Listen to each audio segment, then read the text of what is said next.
Big salute out to you. I ain't see you down there, but hey, I ain't got my glasses on right now. I tell y'all boys, I need glasses half the dang on time.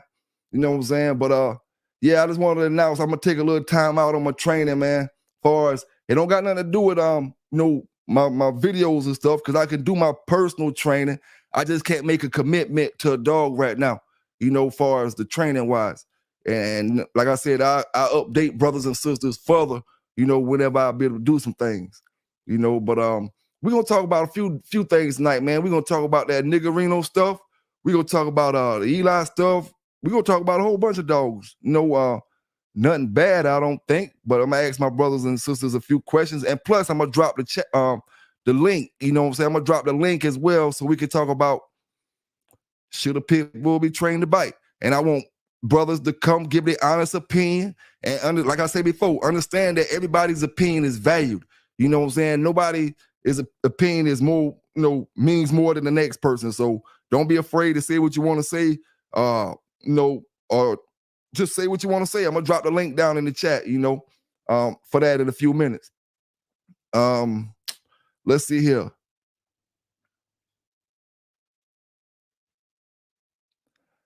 Well, I'm gonna go ahead and start off by talking about niggerino. I don't got nothing bad to say about niggerino, but I did some research on niggerino, just like a lot of the older dogs from the past, he wasn't bred to a whole different group of dogs. When it came to niggerino, he did a lot of Eli breedings. Most of his breeders was did back to Eli females. And I'm not talking about niggerino dogs. I'm talking about niggerino himself. A lot of his offspring are breedings bred directly back to Eli dogs. And one thing I can say when brothers ask our opinions about these dogs like niggerino, because he always come up, we got to look at that, as well. These dogs, the actual source wasn't crossed to Red Boy. The source wasn't crossed to Jeep.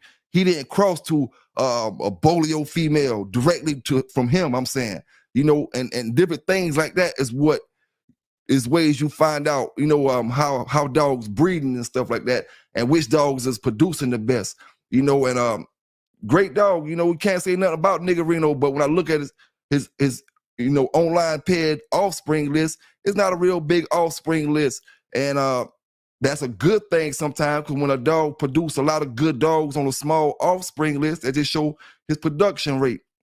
But a lot of the stuff that came down off, the niggerino breedings was stumping out old dogs and a lot of the Carver dogs on the bottom side, which, basically the same stuff. Eli dogs. And I didn't see any, like I said, I didn't see any breedings from niggerino to a Red Boy bitch, or niggerino to a Jeep bitch. I'm talking about directly off Jeep or directly off Red Boy, or at least directly off of like daughters or something. I didn't see any of them type of breedings.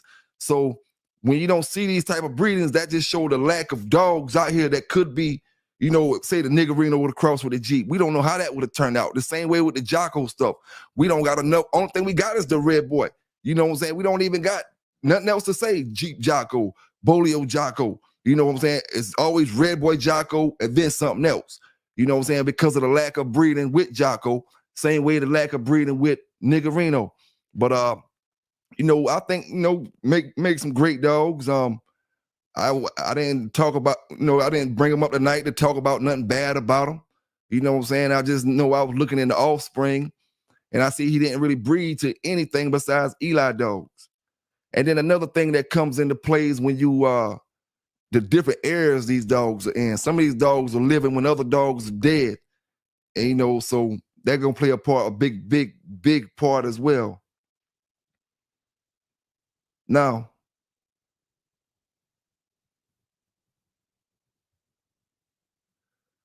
I wanna bring up an issue we was talking about I think last week, because I can't let brothers get away with this right here. Y'all trying to diss my boy Stubby last week now. I gotta represent for the core out there now. We gotta represent for the core, man. Oh, that ain't it. That ain't no Stubby. That's old Fletcher. My fault. We gotta represent for the core.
Do not train them dogs to bite. Do not train them dogs to bite if you ain't putting no obedience in them. The first thing, see, that's the one thing I noticed when it comes to these brothers with dogs, right? You think getting this dog to bite is gonna be easy. So that's the first thing y'all brothers like to do when y'all get a Molly Wild, get another dog that y'all trying to train. The first thing y'all jump to doing, because you don't want to train the hard stuff, the sit, the stay, the come up. It ain't even hard, it's just the boring stuff. You want to jump straight into the sicken them on them. And that's where you always fail at. You know what I'm saying? Brothers want to train an animal, an aggressive animal, and dog don't have no obedience in them, period. You should be thinking about nothing but obedience. Once you get that covered, then you start working on whatever else you got to work on. You know what I'm saying? Training that dog to do any kind of growling, anything. And you're not talking about putting obedience in them. You already on the wrong track already. That need to be your main focus. It shouldn't be sicking them on somebody. It should be putting some obedience in them. And that ain't just sit. And that ain't just stay. It's some real obedience. Can you control that dog? You know what I'm saying? Now you can take it to another level. That's why they say it's levels in this dog training stuff or whatever. It's just like it's levels to everything. You know, just like it's levels to everything. Now, what I want to say is, brothers in this pit bull game need to start being a little more nicer to brothers, you know, that ain't in the pit bull game, that voice their opinions about certain things, you know, because I notice if you're not in the pit bull game and you're in another breed of dogs, you know what I'm saying, folk try to play you certain ways like you don't know what you're talking about or your word don't mean nothing. And reason why you need to start being more nicer to people, you know, reason why you need to start being more nicer to people, because everybody commenting about these pit bulls, training them to bite, but none of us are dog trainers. So we actually stepping out of our league, commenting about something that we ain't even gonna do and we don't do. You know what I'm saying? So if we gonna play that game like that, we gotta be nice all the way around the board. We can't be treating them folk out there with them other breeds all kind of ways when we got a million people up here commenting about training that never touched, never did, never picked up a clicker, never went and bought no treats, no none of that shit. All they did was roll a dog. You know what I'm saying? I don't give a damn how much you roll a dog. Training is a whole nother lane. You know what I'm saying? Stay in your lane or either respect everybody else when they come to voice their opinion about certain things. Because, you know, I see a lot of brothers voicing their opinions. And that's why I say tonight, if anybody want to voice their opinion about that, you come up here and you do it because your opinion matters. Whether you say, forget that, don't train the dogs, or do train the dogs, I ain't going to say nothing about it. That's your opinion. That's how you feel. You know, it is what it is. But I say brothers need to start being more correct and more nice to the people who not in this breed and feeling like, oh, you superior, or your voice and what you say is more superior than that person because they're a Rottweiler person or they're a Schnauzer person or something. And you thinking because you got, you know, these many years in the dog game, you can, what you say gonna trump what they say. But yeah, you voicing a lot of opinion about training. Don't know one thing about training. Now, big question I want to ask brothers real quick. You know what I'm saying? I'm going to ask brothers this real quick, and we can go ahead and get on into it. Now, out of all the pit bulls, I keep hearing brothers say, don't train these dogs to bite. Don't train these dogs to bite. Don't train them to bite, right?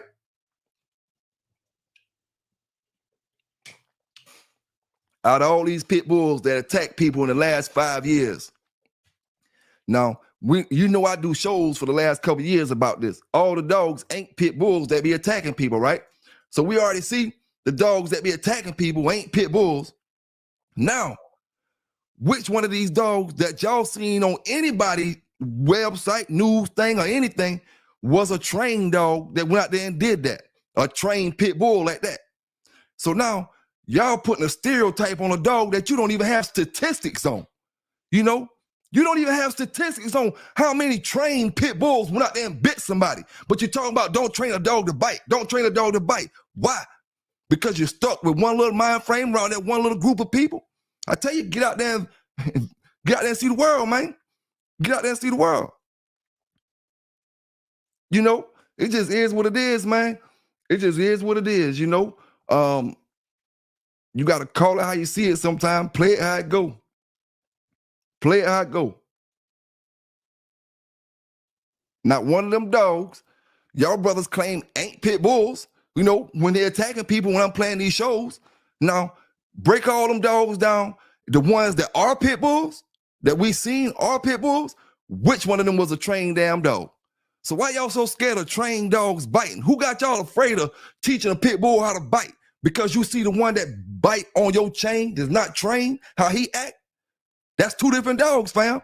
You know, understand the difference between a trained dog and a whatever kind of dog. You know what I'm saying? There's a difference. That's why I say, don't just train a dog to attack. You got to show your commitment. That's why I just said at the beginning of this video, I don't have the time to give for a commitment on training a dog right this second. You know what I'm saying? So I'm not going to get involved with it. So if you don't have the time to commit to that obedience training, don't start that dog to doing no bite work and none of that type of stuff.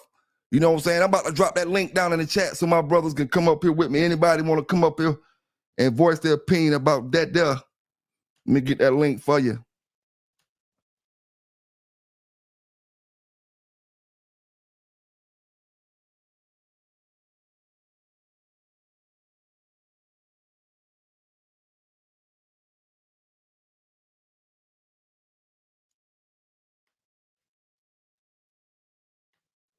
So, y'all want to get up there and voice your opinion on that, man? They go to the link down in the chat. Should a pit bull be trained to bite? You know, don't worry about what I think. That's just my opinion. Give me your opinion. How you feel? You know what I'm saying? Give me your opinion on how you feel about that. I'm just one man with one opinion. You know, just one man with one opinion. I know the dogs that we get on this news that attack people aren't trained pit bulls. Over half of them ain't even pit bulls. So that cut us out of the ballpark, period. You know, let's find how many trained pit bulls attack somebody in America. Not because I sick them on you, broke loose and went and attacked somebody. What's the statistics on that? You know, I don't know, man. You know what I'm saying? I don't know. Now, I do want to touch on a point that Brother Samurai made, a good point. Now that I'm talking about this training real quick, because we about to get into that game dog stuff as well. We ain't all that, but I want to touch on this real quick. You know, Brother Samurai made a good point when he was talking about dogs with hair that stand up on their back. Understand this. We as working dog people do not want no dog that hair stands up on his back. That's just like Samurai say, is a sign of fear. You know, I'm talking about Belgian Malinois, German Shepherds, Dutch Shepherds. You know what I'm saying? I can't speak for the Rottweilers and the Doberman people because, you know, that's them. But Belgians, Dutches, Malinois, brothers do not want dogs that hair to stand up on their back. I'm talking about puppies. If you got a puppy and his hair standing up on his back, that's showing a trait that it might be a fearful trait that we look for already, and we might not want that dog, you know, because he might do that fearful biting. He might be too aggressive for what we're trying to do, you know, because look at that hair. That hair means a whole lot. We want something. We want dogs that go straight in for the bite, straight smooth back. No, straight smooth back. We don't want no hair flicking up on no, you know what I'm saying, on no back. Now, y'all brothers who got them German Shepherds and all that they stay back and they bark and they hold the back look like a wolf when they start getting mad and all that. That's it. That's what we ain't got. You know what I'm saying? That's what we don't got. You know, and I heard a lot of brothers talking about miles. Listen here. I'm going to say this before I get off this. A lot of brothers ain't never dealt with a mile in their damn life. And I can promise you, if you ain't ever dealt with a mile in your life, you have no idea what a mile bring to the table. You know what I'm saying? Mile is worse than a pit bull. You know what I'm saying? Let me let these brothers up in the booth real quick, man. Yo, what's going on? What's going on? What's up, bro? This full bite kettle. What's going on with your big dog? Coolin', man. I'd just like to say, I have a partner, man. He got a pit bull, man. He a working pit bull. He use it for bite work. I'm gonna say when it come down to that, it all come down to the handler. If you're an inexperienced dog, man, if you specialize in one breed of dog, and you're a backyard dog, man, then you don't need to have a biting pit bull. Yeah. Because I mean, you talking about a dog that's gonna be on 150 when it's going. You know, like when you turn that dog up, that dog gonna light up to 150. He gonna be on go. He gonna be past the Malinois and mind frame. Yeah. I mean, he gonna be way past. It ain't gonna be hard to cut off. You know, you got Malinois hard to cut off. Imagine when you cut that pit bull on, what it's gonna be like to try to cut him off, man. If you not a real seasoned dog, man, that ain't something I would suggest you do it. You're right about that. That's why I made the statement what I was making just now. You got to start with that obedience. You got to start with that obedience. Say we talking about a pit bull. Right. You got him fully obedient and he turn on, just like you just said it now. Some Malinois you can't even get out. Right. You know what I'm saying? Once they get turned up, they on it. Right. I've seen dogs. You can have that e-collar on high and it's time to out that dog. Yep. Man, that dog still ain't trying to come over. Man, he hollering and whining from getting shot, then he's still taking hold. Yep. And you know, truthfully, police don't even tell their dog out. They just choke them out. It's what they got to choke out. They don't make their dog out. Come back, none of that shit. Exactly. Most of them have hooks to hook the dog off. Yeah, they don't like to recall the dog to have the dog. That's in sports work, man. You see a lot of that on TV. See those dudes and shuts in and doing that. Them ain't real life situations though. You know what I'm saying? Yep. Now, I'm gonna say this. Now, when it comes to outing, the only way you're gonna need to use that out if that dog get loose on the wrong person. Right. Now, hopefully that's a slim chance that ever happen. But if you ever have to send him to somebody, the hell you worrying about out for? I'm sending him on you, and I ain't gonna send him on you to his life or death situation because I know the seriousness of the situation. So when I send him, he can stay on you till the police come. Far as I care, we can work on. We'll work on you to know how it gotta go. But shit, you know what I'm saying. But I ain't stressing on them coming out. If you bother me or something, as far as getting them off a innocent person, if I need to get him off, then yeah, that's when he needed out or come out like that. But far as when we send him at somebody and he all the way turned up, that's a life or death situation. And if it's Shutson, you can see brothers got Rottweilers, Cane Corsos, German Shepherds, all that, and they be like, out, come, whatever, out, and that dog still biting on the man, whatever, ain't coming. Right, he not even coming, and he not even. It's not a real life situation. Yep. Can't get him to come back. So I mean, like, imagine if it's serious. Oh yeah, and the dog can tell all that stuff. He can tell the person ain't scared for real, and he don't see no blood, and he don't feel no bone, and right. When it's a real fight, it's a real fight with a man. You talking about a dog? You talking about a dog who go off of domination? All dogs go off of domination. Their whole thing is to dominate. You feel me? That's why a lot of dogs, like you hear the old timers say back in the days, they say when they was doing dogs, man, the dog would stop. Dead, just stop. That's because he just done dominated the dog. I mean, like he done dominated him, so he stopped. That's just like in pack animals and wolves. You'll see two wolves, they'll be out there, they'll fight, and then all of a sudden he'll just stop because he done curved the other one out. Ain't no need to kill him. Yep. Hey, y'all boys remember what he just said, because we're gonna talk about that in a few minutes too. What to do when one quit like that on top, and he done kicked ass, and all of a sudden there's a light switch. He just say, fuck it, I'm gone. You know what I'm saying? He just leave. He done kicked ass about 30 minutes straight, and he just jump up and say, fuck it, I'm gone. That same thing a wolf or something will do in the wild, like you just said, And that's true. PBK. What's going on with your big dog? Man, listen, man. Thank you for bringing the news, brother. We got to hear the news, man. A lot of people don't know how important the news is. So, I just want to say this right here, PBK. You know what I mean? And I want everybody to understand this here. Just don't try to make an exception the rule, bro. Yeah. See, things that you talk about a lot of times when it comes to bite work. See, I ain't no dog trainer. I just love dogs. So I automatically gonna go against not only just a pit bull. I don't like animals that bite, that have the potential to hurt me. But I ain't scared. I'm gonna take that motherfucker down. Period. But on the top of that, I'm just saying, like, you know, a lot of people gotta understand. Don't make the exception the rule. Don't think a PBK could do that. Your ass could do it. Right. Yeah. And that's it. When y'all talk about people, you see the dudes talking about, like, Samurai was talking about the dog house standing up on the back of the neck. Some people don't even know what that is. You walk your dog, see the house stand up on the back of the neck. Oh, he ready to get out. Yeah. You feel what I'm saying? Yeah. Like, bro, you can't make the exception the rules, bro. And I'm not saying, I just discourage people because at the end of the day, the reason why I say that is because I believe all dogs is bred for a certain thing. You know what I'm saying? Like my cousin them up in Georgia, they got great pyramids, bro.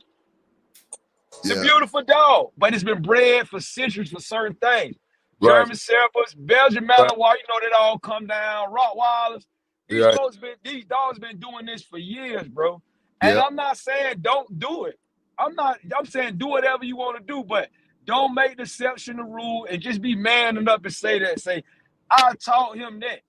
Because I never heard of people banning other dogs other than these dogs, bro. Yeah, you're right. Pitbull, the only dog to get banned across the whole world.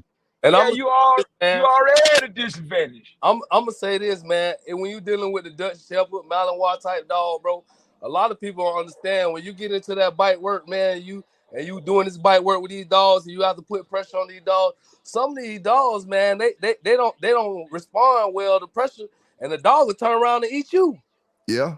See what I'm saying? And I'm gonna tell you something. Another situation that happened. Now I got a friend, right? Best friend. So now he got two Belgian Malinois. Kid took him to school. You know what I mean? You know the whole process, and he got it done the right way. You get what I'm saying? And they damn near knocked this cousin off back there in that backyard playing around. Right. See what I'm saying? So and then I got an idea that a dog has a mind too. A lot of people don't understand that. If you could talk to a motherfucker, whether he can speak your language or not, and he could understand what you're saying as body work, feelings, and all type of stuff like that, bro, it common sense to tell you, dog, that species, that animal, whatever you say, he has his own mind. And I think a lot of people have to respect the fact that if you got your own mind, just like in slavery times, you can slay the body, but not the goddamn mind. One day become conscious of your own thought, right? Yeah, so even the dog gonna understand one day he can do what the fuck he want to do. Yeah. Not saying that all of them is like that, just like I said. We can't make the exception the rule. Right. We can't make the exception the rule, because I know, like, some dogs is a great dog. Not even a pit bull, just any, like, whatever you want to call it. It's just a great dog. And he love everybody. He love the kids. And just this one motherfucker come over there, and he's showing his mind, and he ready. Right. So that's what I'm saying. You just got to really just pay attention to it. You know, if you're going to do it, pay attention to it. And before you do it, you guys go to the experts, look in the mirror, and say that, listen, in order for me to be an expert, I need to be doing this shit for a couple years, bro. And you better be ready to get bit, because I done been bit so much, man. You better be ready. See what I'm saying? See, he talking. Let them boys that ride a motorcycle say, be ready to fall. Right. You better be ready to be bit. Yeah, you got to be ready. Then when you own that kind of dog, I'm gonna tell you, man, because I own 5 of them, man. I'm gonna tell you, when you own that kind of dog, man, it's a liability, bro. Like it's certain things. Like I own a dog, man. He more dangerous than a bomb, bro. Like I can't leave my kid here around this dog. You feel me? Like this a dog that, you know, if he get out, bro, and he get in the neighborhood, he ain't gonna just run down the street, bro, and run past the neighbors. He looking for a man. He looking to hunt, bro. He gonna hunt. For a guy. He looking for a guy. Yes. He don't care who it is, bro. Yeah. And you ain't gonna be able to say, "Oh, puppy." No, he don't even understand.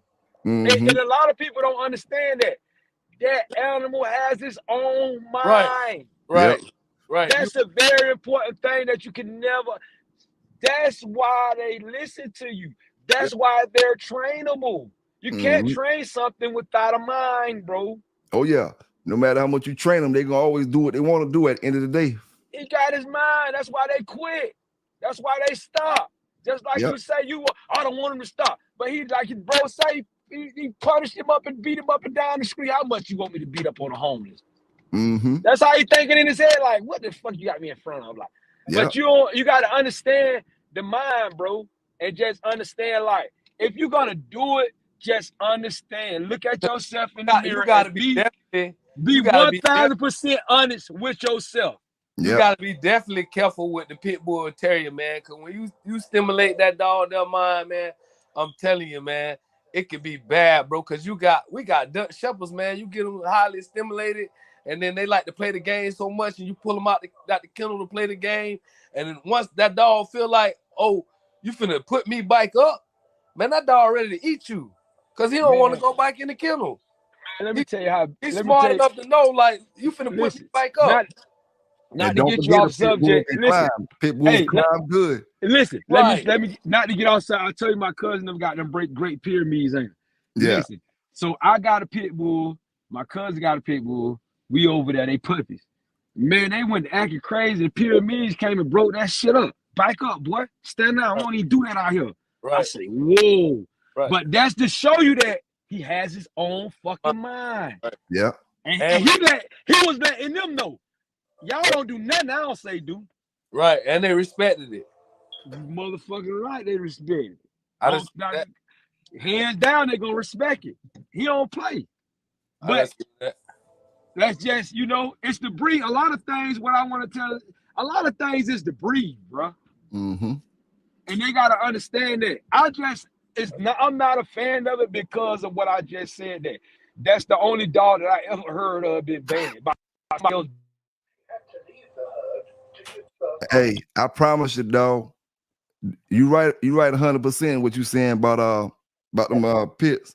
That ain't even their business. 9 times out, like you did. I was so glad when you did that thing over there about the boys in California, PBK. I swear. That's why I say, man, bring the news, brother. Right. Bring that news. And PBK, just to let you know, when you don't bring the news, you letting us down, bro. Right. You letting us down when you don't bring the news, bro. We want this here. Right. Well, let me give you a little bit. Let me give you a little bit real quick. Let me just give you this one little article real quick, because I just an update from something that I gave y'all brothers already before. Y'all remember the 146 dead dogs when we was talking about that? The 146 dead dogs. So now I got an update. I got the update for y'all. Like I told y'all, we was waiting on to go to court and all that. So let me play this video for you, give you the update, and we're going to talk about it real quick. Just give me a second, my brothers. Barbara Weibel in May 2012 when Fox 8 caught up with her and other founding members of a dog rescue organization called Canine Lifeline at an adoption event in Macedonia. It's great to watch people get excited about meeting their new dog. This is what I've wanted to do all my life. It's what we're here to do. Weibel became the center of an investigation that started when she collapsed at a residence in Parma, leading to the discovery of deceased and neglected animals there. Investigators led to her residence in Manaway, where 146 dead dogs were also discovered, many in cages. Residence One neighbor says Weibel may not have visited since October. It was very windy in the fall, and so branches fell down over the driveway, and I could tell that they had been there and not crushed, so I knew that there was no traffic in or out. Of the APL in Portage County won't tell us whether they had been to her home, ever for an inspection, or even alerted as to something at the homes. They're not commenting on anything during the investigation. The neighbor tells Fox 8 that animals were rescued from the home last July. APL people, they were here last summer. You're sure about that? I am 100% sure. Why so many dogs were being kept in the private home of the charity's president isn't known. A tax document from the rescue in 2019 shows Weibel as their principal officer, with revenues of $192,000 and expenses of more than $200,000 for an operating loss of more than $9,000.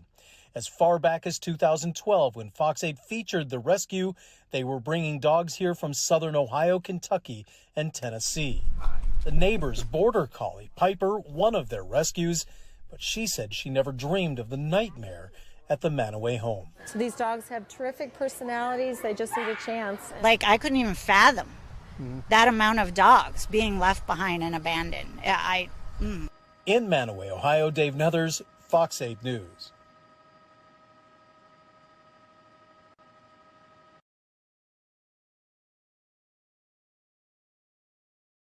Portage County Sheriff's Office has confirmed to 3 News that the woman facing animal cruelty charges connected to the deaths of more than 140 dogs has passed away. Barbara Weibel died January 28th. The sheriff also tells 3 News that Weibel's criminal cases will be closed. Those cases date back to June of last year when authorities found dozens of dead dogs locked in cages at Weibel's properties in Manaway and Park. Yeah, that's crazy, man. I'm doing an update on it. Found out old Barbara Weibel passed away, man. You know, you never want to hear something like that, no matter what the situation is. You know what I'm saying? Just crazy, man. Just crazy. So, you know, that's the situation with the 146 dead dogs. You know, the lady passed away. But let's get back to this dog talk, man. I appreciate the brothers coming up here with me, rocking with me, talking about the dog stuff, man. Brother Tony M said, so if your trained protection dog gets loose and is looking for somebody to eat up, I'm not sure if that was a successful training. You know, not sure if that was successful training. Yeah, Eric, man, brother Eric Watson, that's a sad situation, man. You know what I'm saying? Sad situation. But one thing I know about my mile, man, I got them trained. Mine, every dog different. Everybody dog different. You know what I'm saying? Only way mine gonna get loose and go get somebody if he already got them targeted before he's going crazy on the chain or something. He already got them targeted on the yard. They, like, say if they walking by messing with him or something, or if he got them targeted and he get loose, then he gonna go after him. I'm 100% sure. I'm 100% sure. Marino pop that chain, it's gonna be a scrap on the yard. My dog going to another dog. You know what I'm saying? He ain't leaving out the yard. He going to kick some ass or either get his ass kicked. You know what I'm saying? That's just the type of mile he is. He just got a little dog aggression in him to the point where he ain't leaving off around all them other dogs. He going to the females trying to hunch. And when they don't hunch right and they start acting funny, he goes straight to their ass. You know what I'm saying? Or, he jump on them. Females and males. Marino crazy as hell, man. I had a damn Jocko and Rose male. I had a male off Jocko and Rose that I was showing y'all a while back. You know what I'm saying? I had to get rid of that dog because of Marino. Popping loose. You know what I'm saying? And them folk talking about I got to have a small chain. How the hell can I have a small chain with a 100-pound dog and I got to have it 10 foot long? Don't you know a 100-pound dog running full throttle on a 10-foot long skinny chain is so easy to pop? I gotta have a big chain. You know what I'm saying? Gotta have a big chain for a dog like that. It don't make no sense. Yeah, every time he pop, going straight to the dogs. You know what I'm saying? Shit, I was back there one time, but another time I wasn't. I looked back there, seen a whole bunch of dust. Hey, that motherfucker crazy, dog. I ain't gonna lie to you. I like it because I know if I'm going somewhere and somebody want to sick a dog on me or something, then he gonna defend me on that behalf as well. A dog, and you ain't gonna be just sitting no pit bull over there and talking about they taking a Marino out. Boy, I'm telling you right now, I do not condone any of that type of stuff, but accidents happen. And when they happen in the past with Marino, I'm talking about no growling, none of that straight shaking pit bull style. I don't know if he learned or what. He ain't seen no dogs going. He just inherited. You know what I'm saying? That motherfucker crazy. Tucking, going in the legs, all that type of shit. That motherfucker made me faint last time he damn got loose on the chain. Man, I was out there by my damn self trying to break that shit up. Man, I was out there, boy, look here, I was getting so tired. I can't have no breaking sticks because I'm going to be looked at like a bad man. So I'm out there trying to hold him, keep him at the edge of the leash, keep him at the edge of the thing. Man, him in the pit locked up. Man, listen, man. Boy, I had hell. You know what I'm saying? That's why I know if he get loose, I might, have some problems on the yard unless he targeted one of the folk coming by. And, you know, kids do stuff a lot of the times, you know what I'm saying, that they don't really understand how deep it is. So you got to think for the kids sometimes. You know, kids going to do stuff and they going to think it's funny. You know, you got to think for them when it comes to when you got a dog that's, you know, attacking people. You got to think for them because even if they picking at the dog, you know what I'm saying, you're going to probably still be in the damn wrong unless they just went over there straight up and fuck with the dog. You know, so you're going to still be in the wrong. But yeah, that's sad about old Barbara with K9 Lifeline, man. But let's get on to some of this stuff, man. We're going to get back on to some of that keep stuff we was talking about last week, man. Mastering of the natural keep. You know what I'm saying? Do your research on your B vitamins. You know what I'm saying? To keep your blood count high. You know? And one thing I found out, you know, everybody dog different, like I said. But one thing I found out is that red cell that brothers like to talk about sometimes, man, your dog don't like that shit. You got to give your dog that stuff with a syringe because if you put it on his dog food, you know, some dogs will go eat it up, but the ones that I put on the dog food, they just left the food right there and wouldn't mess with it with that red cell on it. You know, the smell of it, I don't know, man. Some dogs just don't like it, you know, but I guess if you give it to them in a syringe, you know, you all gravy. You know what I'm saying? Do your research on your vegetables. See which vegetables are healthy for the dog and meaningful for working dogs. You want to give the dog something that's going to be beneficial to whatever you're trying to do. You know what I'm saying? Whatever you're trying to do, don't be just giving them a vegetable just because it's a vegetable. Make sure you know that the benefits of that vegetable that you're giving. You know what I'm saying? Make sure you know that. Now, back to what we was talking about with the hand walking versus the treadmill. You know what I'm saying? Can your dog work his flirt pole? Can your dog work his flirt pole or spring pole after a hard treadmill run? After you done took him out there, burned him out on that treadmill, can he work the flirt pole or the spring pole after that? A lot of brothers' dogs can, but if he's done got tired all the way out on that treadmill, most likely he gonna go, when you tie him up, he gonna go straight to the water bucket. You know, if he don't go straight to the water bucket, that means he too tired to go to the water bucket. He just gonna catch his air for a few minutes. He gonna sit there and breathe until he get the panting down a little bit. Then he'll go to water bucket. But when you walk that dog, give him a good long hard walk or run on a bike, however you do it, your thing. When you come back, you can still spring pole, you can still flirt pole because the dog built up his tolerance. Not necessarily his tolerance, but he learning how to control his air. You know, learning how to control his air.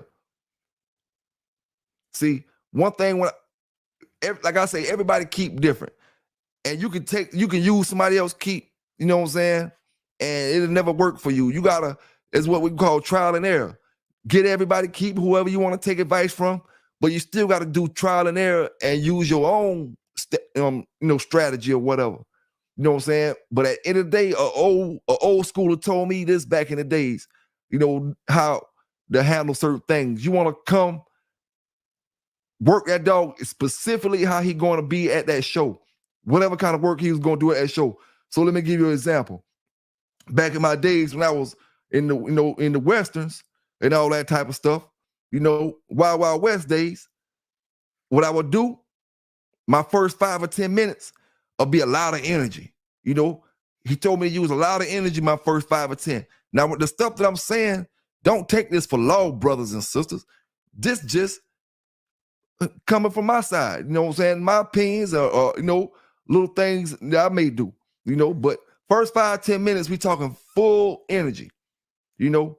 Then we go from that to the spring pole, working, you know, to work his strength from the front to the back.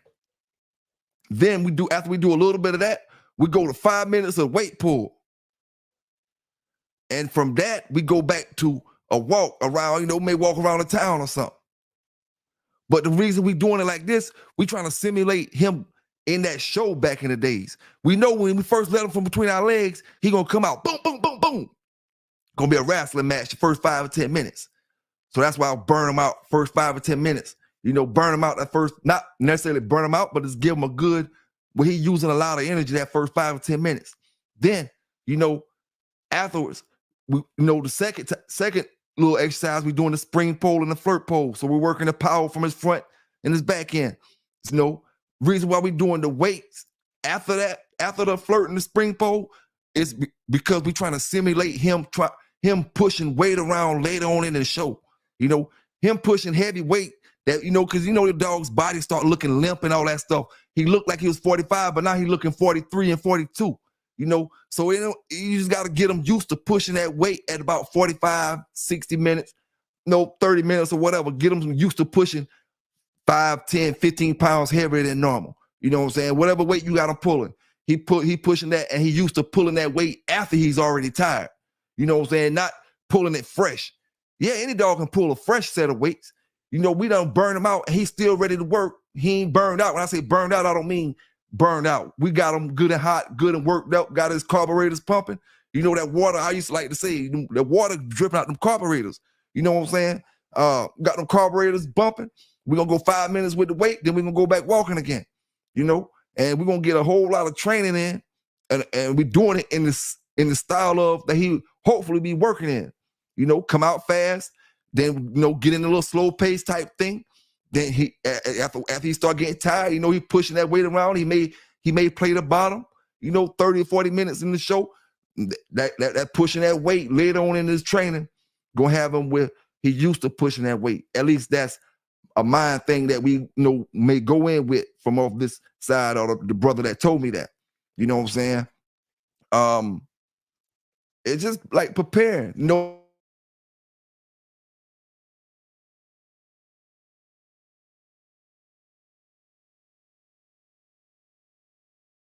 Trick had 2 benefits to it, and the other one had 1. The first one was muzzling. I think I spoke on this on a video a while back. You know, it's when you take 2 dogs, muzzle both of them off, and you scratch to them over and over and over and over. You know, mind training. You training this dog. This is before I even thought about training dogs and all that type of stuff. You know what I'm saying? You training this dog to understand what he needs to do when he get between your legs. Me and my partner get there, and we put the muzzles on these dogs, and we let them scratch 50 times. We don't let them wrestle. We let them scratch. As soon as they touch, they going to do their little wrestle thing. We grab them. At the same time, it's helping us with our handling. We grab them, we taking them back, put them between our legs. The dog scratch 60 times. We ain't worried about them stopping. You know what I'm saying? We done seen them go over and over and over and over. Although pressure is a whole different subject, you know, muzzling, when you muzzling, you ain't got that pressure on. But I said it helps in 2 different ways. So let me tell you the other way it helps, other than scratching. It helps. I heard it helps with the stomach fat. You know, when you got a dog in the muzzle and he's trying to see, when the pit bull is trying to get the other pit and both of them muzzle, he's using all his stomach muscles because he's trying to growl. He's trying to open his mouth. He can't do none of that. He's coming from within. You know, he's coming from within, and with that coming from within is cutting his stomach fat down. You know, and you don't do this long. You don't let them just wrestle on. You don't do this period right now. The stuff I'm talking about is from the 90s. Let's get that correct, you know. But it was called muzzling, and everybody didn't do it. It's stuff I did being creative, you know. And I know a whole bunch of other brothers that did do it probably, you know. But this ain't nothing I learned from somebody else. This is something I learned trying to do extra to make sure my dog, you know what I'm saying, is going to come in above what the other dog was coming in at.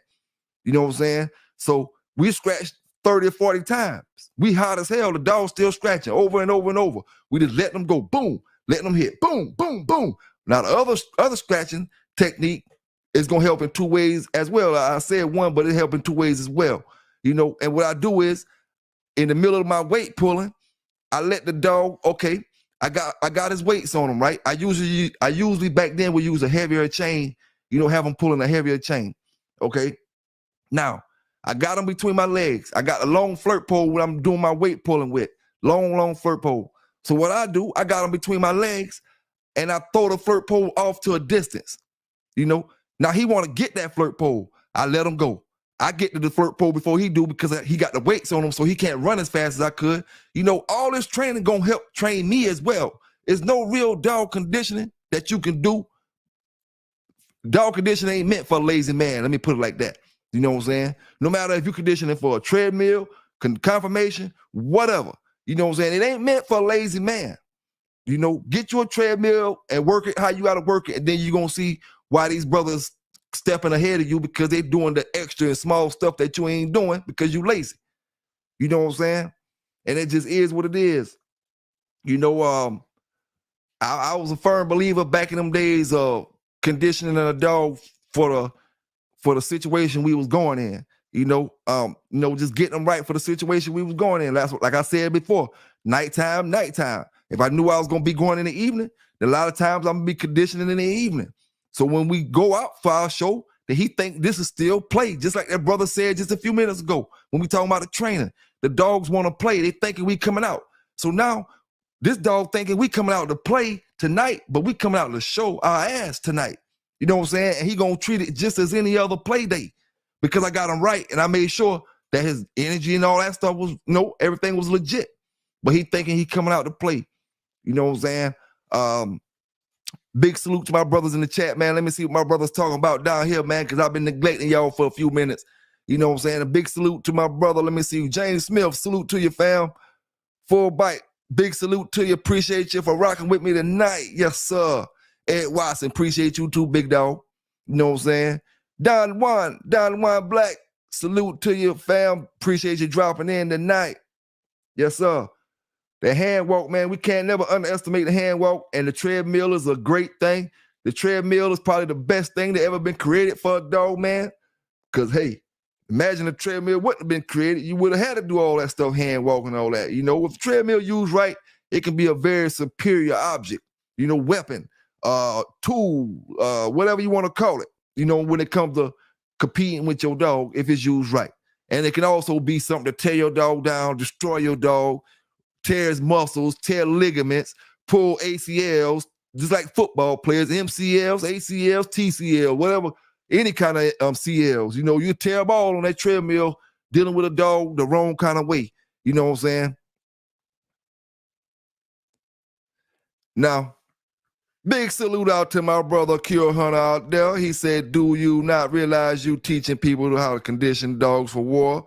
It's like continuing to contradict yourself here lately. Why give people game? Because you're no longer in it. Okay? No disrespect. But Q Hunter, you keep worrying about how much I'm in the game instead of worrying about what I'm saying. That's the second statement that you made, my brother, worrying about saying I'm not in the game. Who did I ever come? No, it is what it is. I never said you was in the game. We just speak and talk this game. You know what I'm saying? I shouldn't have to distinguish whether I'm in the game and the folk that I'm talking to. I'm not in the game and the folk I'm talking to in the game. None of us supposed to be in the game, fam. You know what I'm saying? It's like you trying to distinguish who in the game and who ain't. We ain't trying to do that. Far as we concerned, none of us in the game. Flip Wilson ain't in the game. Eli ain't in the game. None of them boys in the chat down in the game. James ain't in the game. Tony M ain't in the game. Eric ain't in the game. Nobody, fam. So you gonna never get the impression like that. And when it come to training, big dog, the brothers that was up here with me said a mouthful. It's all about responsible. It ain't for everybody. Don't get it if you ain't willing to be committed to it. You know what I'm saying? Everybody not gonna be committed to it. Brothers want to see that it look good when your dog jumping up, grabbing somebody, but you don't want to go through the whole year worth of progress that you got to go through before you get to that step. You want to go buy a puppy and turn them to an animal. It don't work that way. Now, if you listen to the conversation, that's what we trying to say.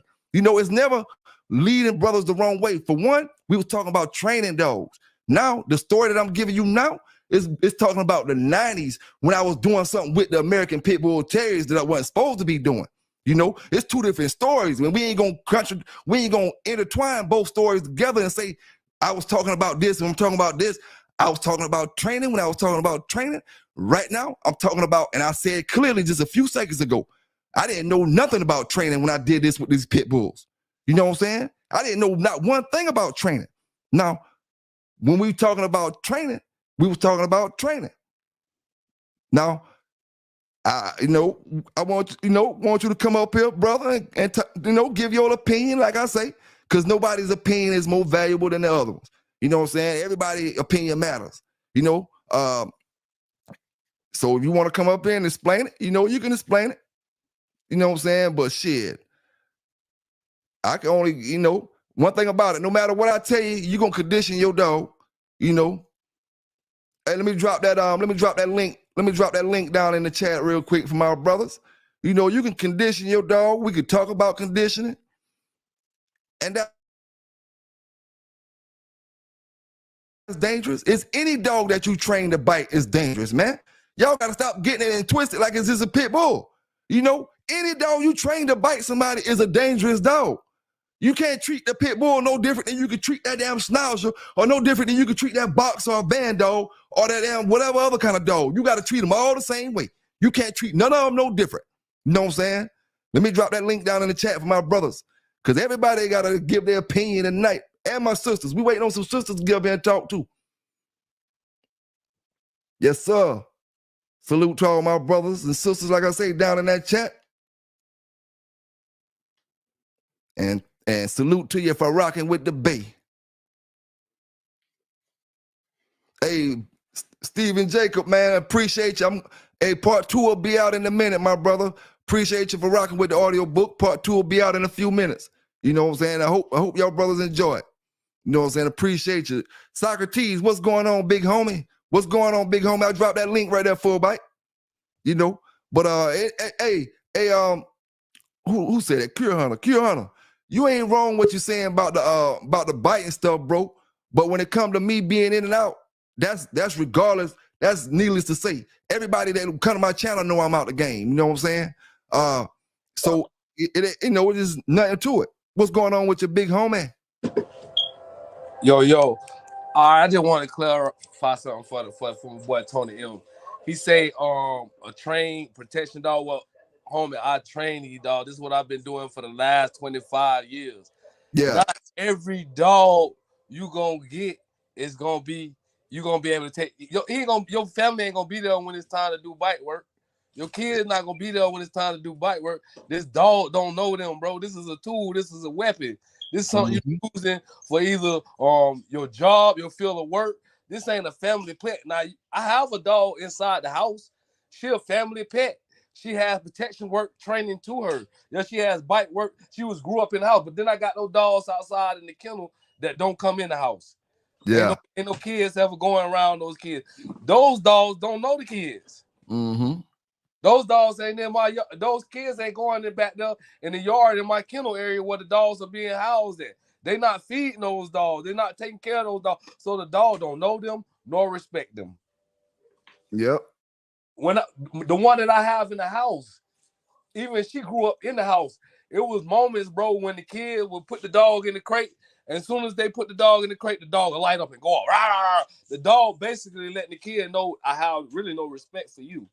I ain't gonna bite you, but I'm letting you know I don't like the idea that you the one that told me to go in my crate.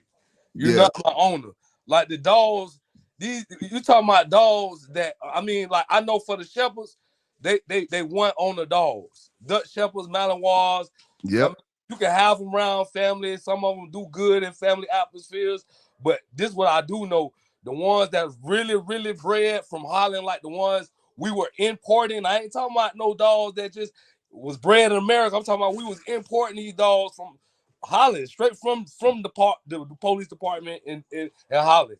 And I'm talking about these dogs wasn't the average dogs, man. These dogs was savages.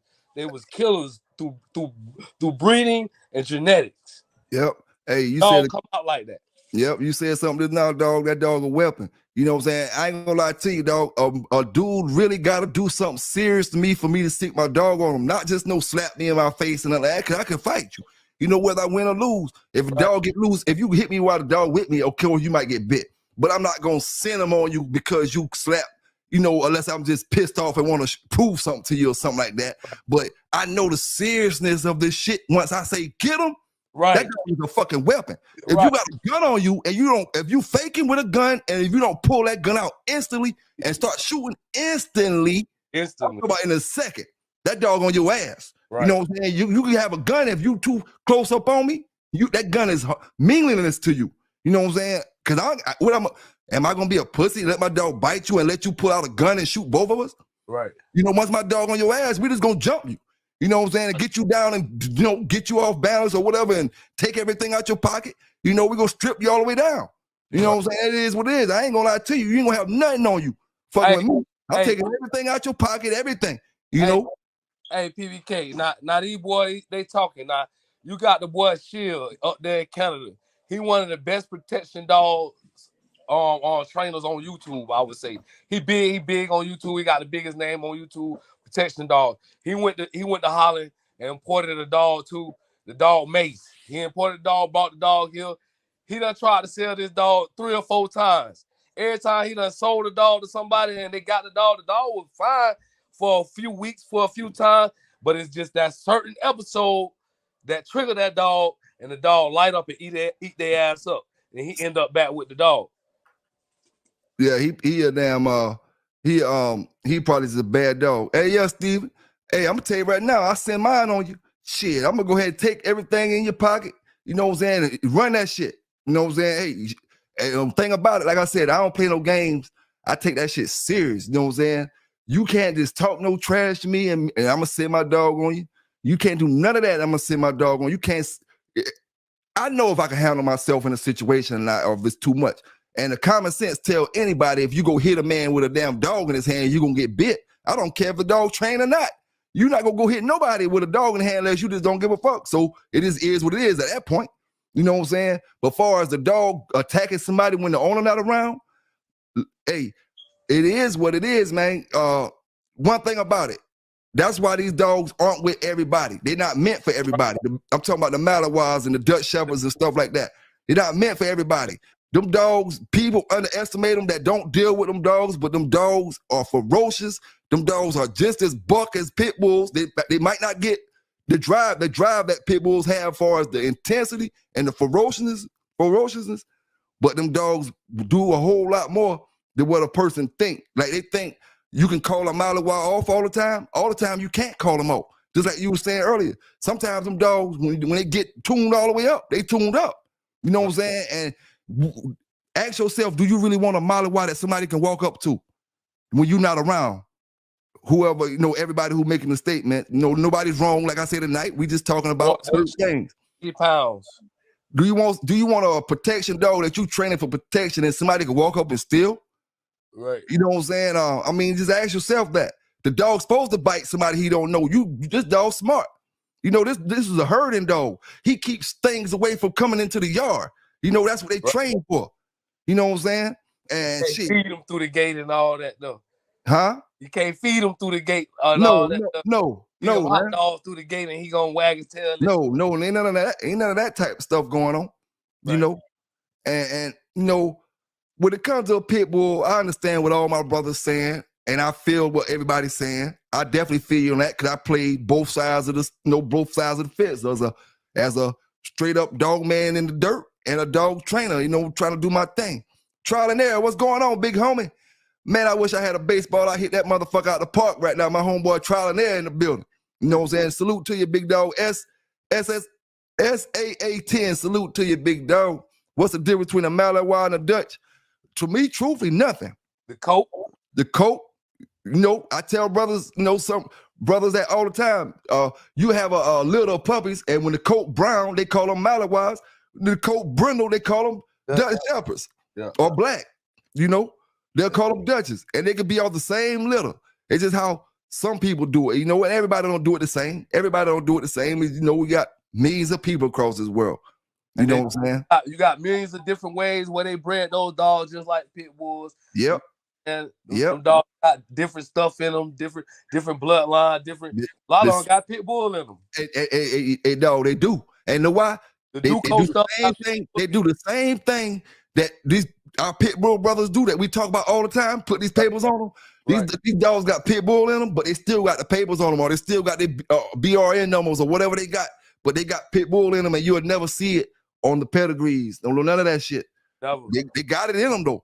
You know what I'm saying? And like I told you, I can look at my fault. I meant to cut you off. I can look at Merino paperwork, and it's gonna show on the online website. It's gonna show all of the working males and different things all the way back to the early 1900s. To the Groendale.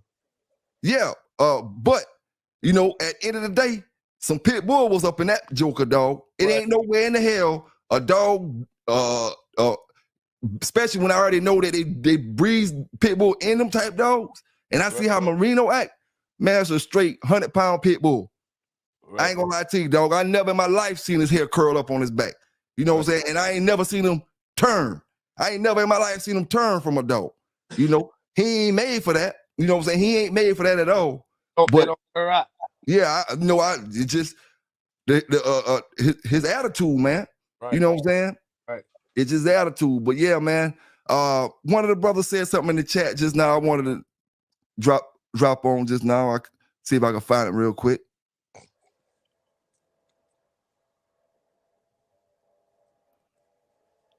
Oh yeah, man. You know, and the most important things that pretty much everybody said tonight, man. If you ain't gonna commit to that shit all the way, to make sure that you got to think not today what you want today, what you're gonna be doing next year after this dog done trained to attack somebody. Now you done got lazy on them, and now you know trying to fall back and going to the old ways and just leaving them there. You know, not fucking with them. You know, and like y'all brothers say, man, the bad parts about training a pit bull, when you do decide to get lazy on them, you know, you got to worry about having a dog that's going to attack somebody if he get loose. You know what I'm saying? But imagine this, my brother. If you got a pit bull that leave off the yard of a whole bunch of other pit bulls to go bite somebody, how game was he? Right. You know what I'm saying? And then to answer the brother's question that brothers asked, I seen on either on Facebook or somewhere they asked it, man biters being game. You know, man biters not being game. Like I said before, it's a difference between having a genetic man biter and a dog that you done cranked up to, you know, do the protection work and all that type of stuff. As far as a man biter being not game, I don't know where that theory came from. I don't know if it's true or if it's false. You know what I'm saying? I can see a man biter going after a man in the ring while he getting too close to the dog. You know what I'm saying? Or when he come across on a scratch, he trying to go towards the man. I can see where that hurt him at back then. You know what I'm saying? But as far as him not being game, I don't know, man. I think that's just a theory that dog pit bull man came up with. You know what I'm saying? Because the dog that they had was a man biter and the dog that they had wasn't game. You know what I'm saying? I think that's just a theory they came up with as dog brothers. You know, because I don't, huh? You're right, though. Because I don't really see where a dog biting a man can stop him from being game. Right. Far as him being genetically aggressive or just crazy as hell after people, I don't see where that can stop him from being game at. Once that dog on his ass, that dog on his ass. If he run, you can't blame that on his human aggression. You got to blame that on he just can't take it. Right. You know? Now we got the ones who got disqualified. They did things who got disqualified. They grab somebody or do this or do that, you know? And that just comes from being too close to certain dogs. A dog can get overheated and go blind, and you be too close to him, and he still grab you. He not a human biter. He just don't know it. You got too close down there trying to work your dog, and you got too close, you know, and he went for another bite, and he just knew he was grabbing you. People get their pants leg grabbed all the time back in the days. You know, more readily than people get bit, their pants leg damn sure is going to get grabbed. Getting too close to that shit, you know? So I don't know, man. Like I said, tonight is opinion night for anybody who want to talk about, you know, that type of stuff, man. Anybody who got their opinion and want to, you know, drop it off. Hey, Trial and Error, what's going on? Isabella, ain't that her name? What's going on with her over there? I think that's her name. Annabelle or something like that. Isabel. I ain't seen her in a while, big dog. You know, yeah, salute to everybody though, man. Appreciate everybody rocking with me tonight. Let's see how we're going to keep this thing rolling. You know, what makes a dog quit on top? You know, we was talking about that earlier. What makes a dog quit when he's totally running the ship?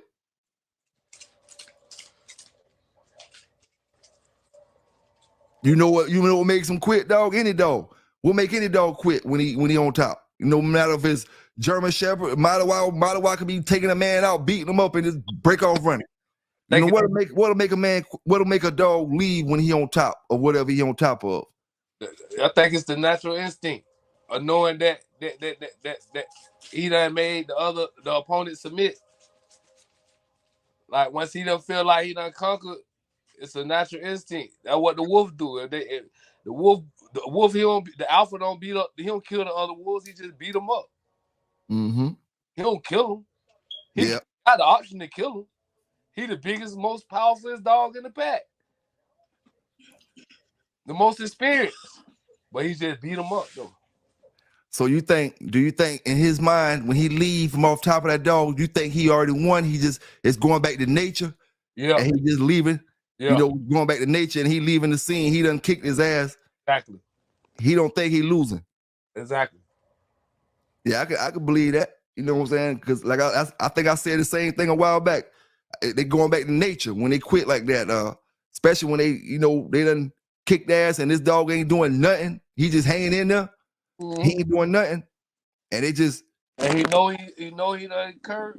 Yeah, you could tell when you got this thing on lock when he ain't coming back from it, and then all of a sudden you just peel out. I think that's that old nature, popping up in them, just like you say, like a wolf or anything else. At a certain point they're gonna leave. Right. I think it's just a respect for his own kind, like not to finish it. In some situations, you know what I'm saying? Like I say, if not this what I do know, like if like it's two different wolves from two different sectors of the woods, like they ain't in the same pack, and then they cross paths, he might kill him. You feel what I'm saying? But everybody in his pack, it might be just like, like a instinct thing, like he can smell like inheritance. The dog's been inbreed for so long. Yep. Mm-hmm. Hey, now let me ask you this too, bro. What do you think about dogs that won't breed? I seen one brother ask this, on the books throughout the week. What do you think about dogs that won't breed? Far as you keep them, you know what to do with them or whatever, but you keep them, or you think that's a bad thing? Far as, because I know some dogs that genetically, because I was seeing brothers that say you gotta once these dogs get souped up or juiced up and stuff, it'd be hard to breed sometimes. But then you get dogs who genetically, I know, like you kind of want to introduce them to the females kind of early because you already know how they're gonna be. Once they get turned on, they don't like the damn breed. You know what I'm saying? So you want to introduce them to females on the early end, get them to doing a little hunching thing or whatever, and then whatever you was gonna do with them, you did with them or whatever like that. But I think you just summed it all up too, bro. And it go back to this, bro. You got to be patient with dogs. You know what I'm saying? Because you got a dog 16 months, 17 months, 18 months, 20 months old, and he's showing all the signs you want to see, bro. He's still legit, bro. You know what I'm saying? Like, you really got to let a dog sit up 2 years, 2.5 years, man. I don't care what he's showing. I don't care what he's doing. I ain't mean to cut you off, big dog. Give me a quick second. Salute to my brother Samurai Kennel, and thanks for the donation to the channel, big dog. Hey, I tell you what, we got to stop. We got to do a commercial break real quick. Y'all get ready. Y'all better be ready now. That Samurai Kennel Digital Dog Show. Samurai ain't tell me to do this. You know what I'm saying? I'm just doing it on my own. Supreme, I see you down there somewhere. I see your name. Salute to you, big dog. Y'all better be getting ready, man, for that.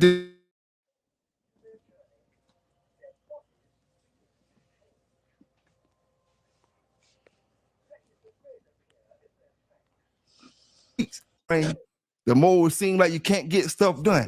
I ain't looking good enough. I ain't tight enough right now. You should have been working today. You know what I'm saying? You should have been working today instead of waiting till the 15th and trying to get your dog ready for the end of the month, for the deadline or whatever. You should have been working last 2 weeks or something like that. You know what I'm saying? But big salute to that brother, Samurai Kennel. Appreciate the donation, and I appreciate this good dog show that we're going to get in a few weeks.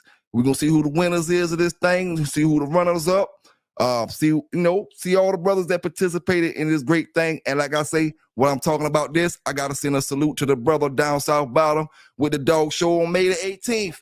Got to keep saluting that brother, got the dog show coming up. Because, hey, I want to talk to my brothers in South Carolina as well while I'm talking about this, because I checked, trying to check on getting a dog show together for the South Carolina, for the folk in South Carolina, and as for other states as well, but a South Carolina show.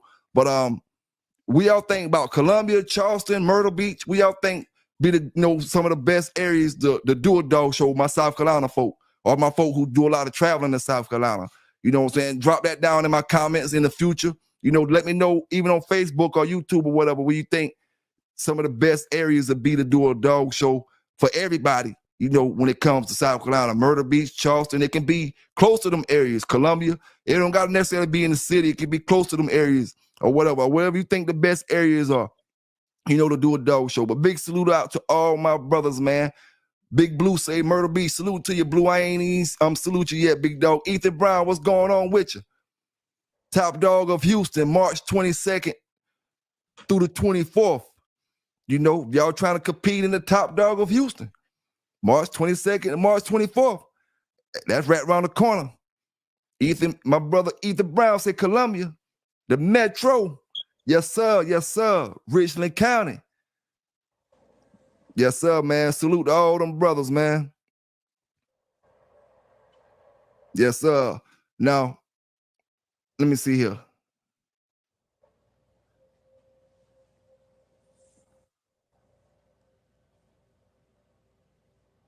Let me see here, my brother. Give me a second.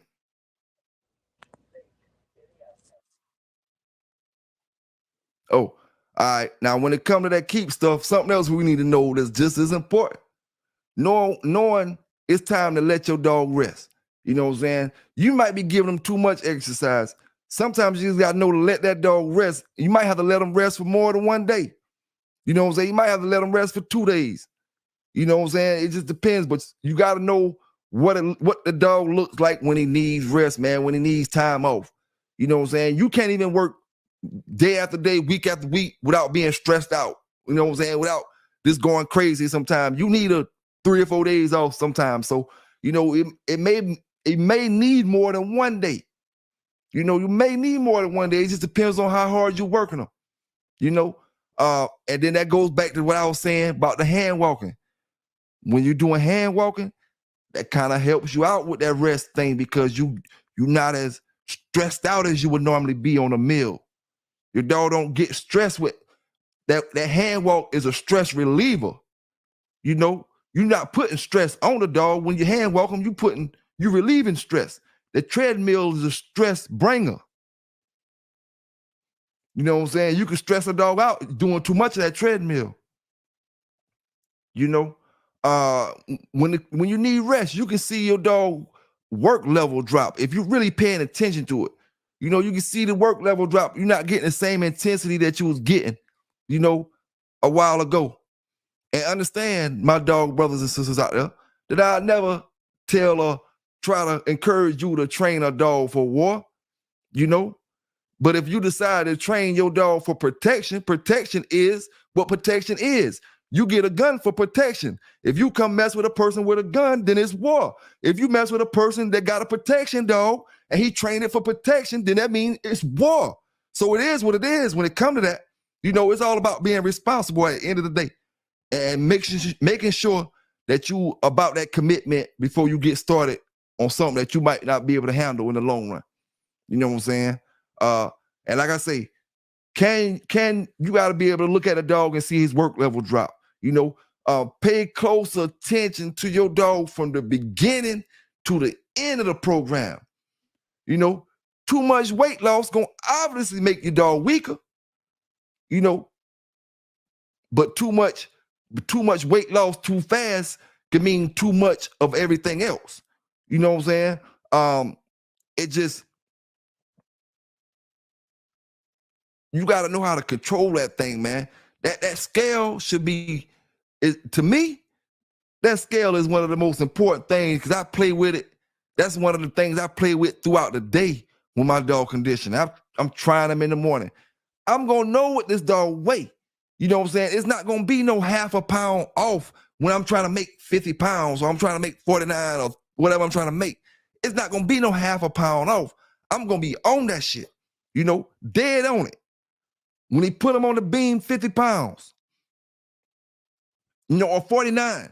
And the only way you can do that, you can't do that by half-assing. You can't do that by bullshitting around. You got to make sure that you know the mathematics of that dog. When you look at him, you got to be playing a guess game before you even throw him on a beam. You got to be playing with your own mind.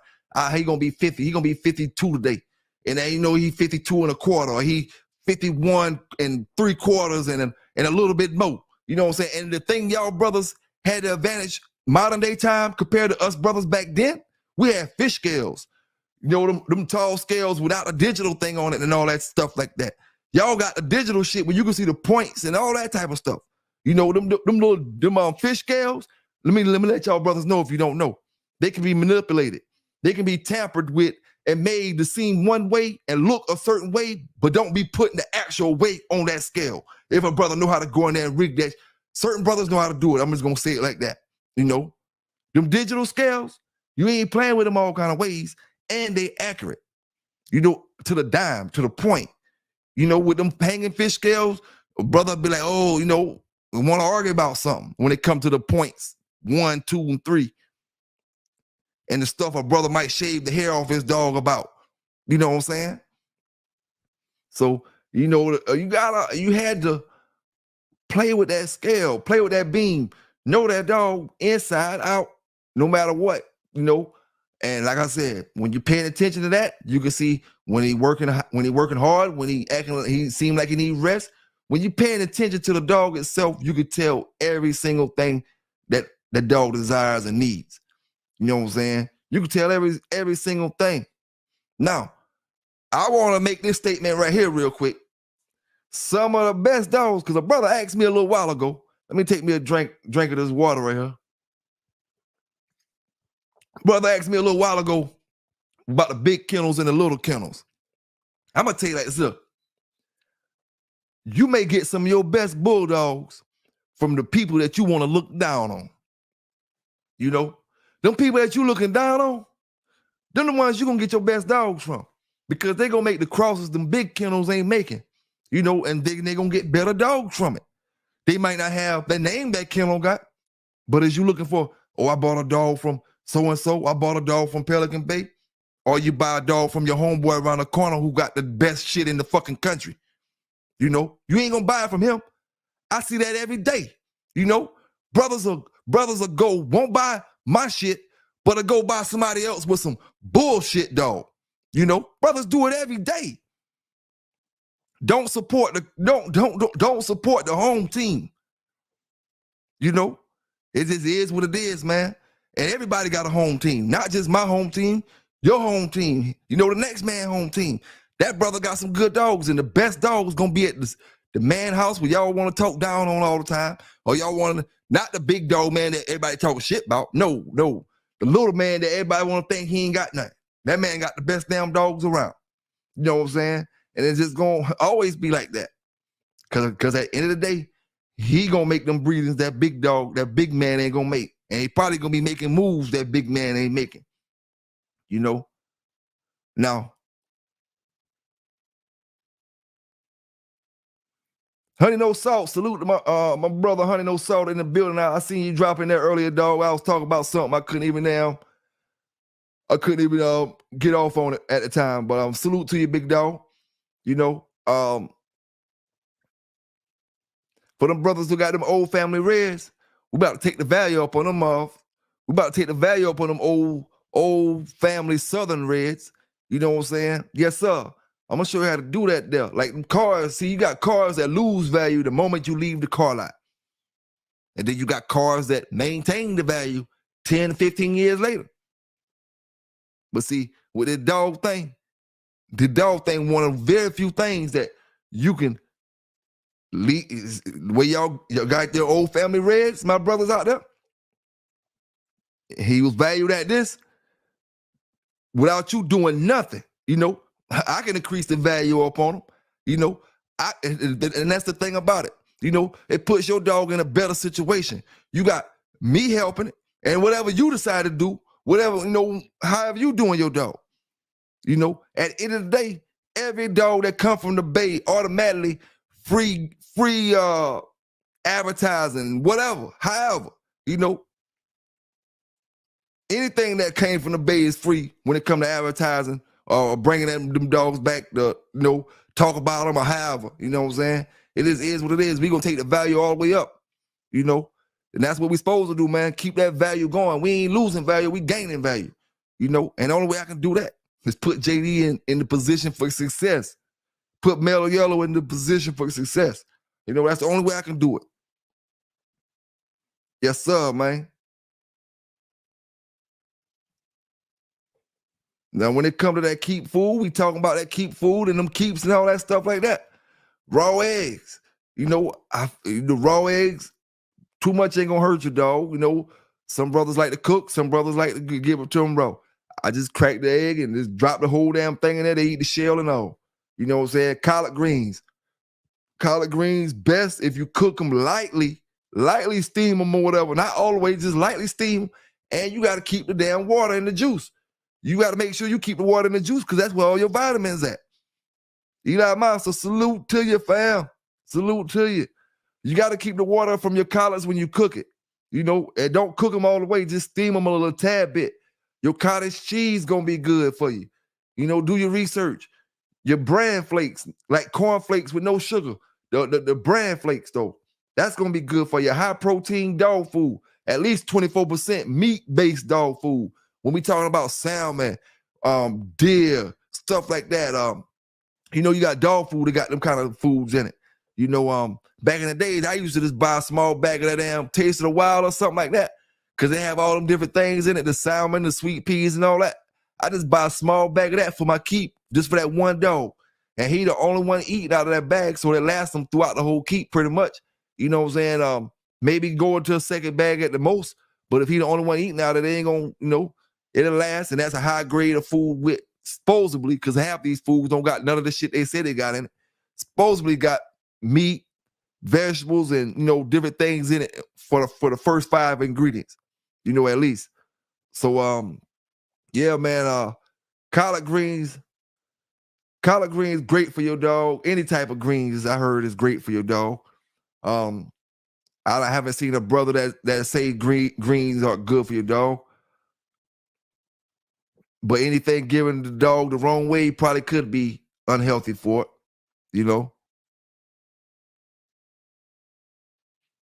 Yes, sir. Yes, sir. Yeah, them dogs like that sweet potato.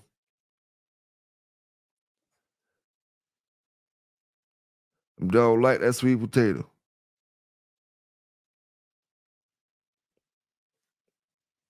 Now, another thing that comes from whenever you play with that scale a lot, you know what adds and takes away from your dog when it's time to add and take away from them. You know what I'm saying? And that all comes from playing with the scale. If you weigh him and then you go throw this right here in his bowl and he eat it, and now he weighing this, you know what it was. And then after he used the bathroom, you got to weigh him, to seeing what he weighing now. And then seeing what he weighing after he, I just check it all back in them days. You know what I'm saying? To make sure I can go a whole day without even using the scale. And then pretty much only thing I'm using the scale for is just to make sure I'm right. Because in my head, I'm thinking this right here, he should be this. He may be a little half a pound off or something because it ain't show day or nothing like that. So he might be a half a pound or so off. But he had the weight that I want him to be at. And the only way you can do that, man, is to get familiar with that beam. Get familiar with that beam. Now, on another note, boy, I'm gonna drop this damn link down in this chat because I know this is gonna get somebody want to talk about this. Cause hey, I ain't gonna lie to you, I didn't think about this until the damn day.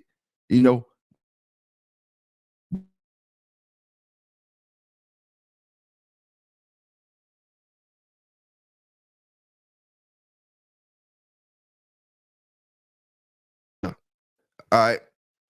Now, what I want to ask brothers is, should steroid testing be done for pit bull competitions? My brothers, now, all opinions are welcome. Should steroid testing be done for pit bull competitions? And I say, fuck yeah. Fuck yeah. Because, dog, listen here.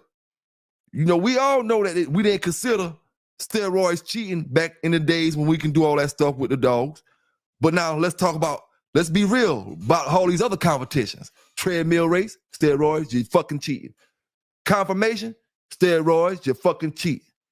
Lure chasing, steroids, you're fucking cheating. A spring pole, weight pulling, steroids, you're fucking cheating.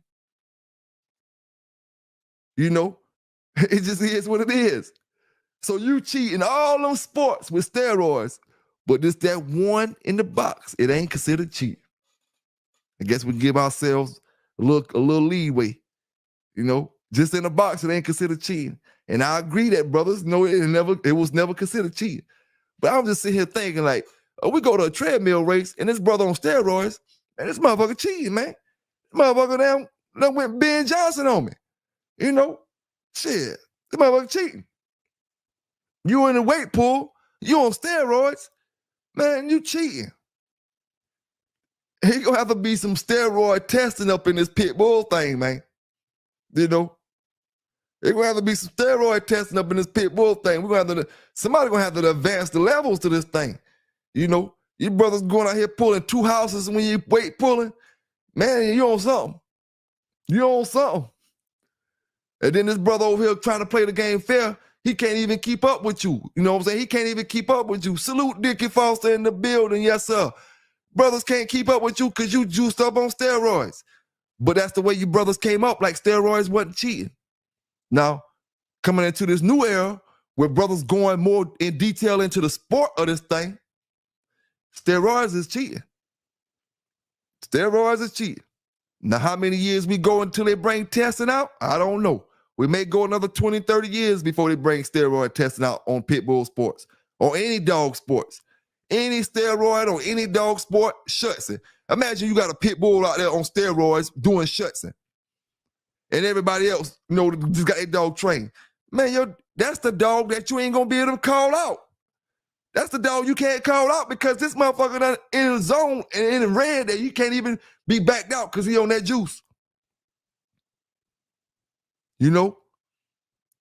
So only people that enjoy steroids in a competition, no matter what the fuck the competition is, across America from football to basketball to all the dog sports is dog fighting.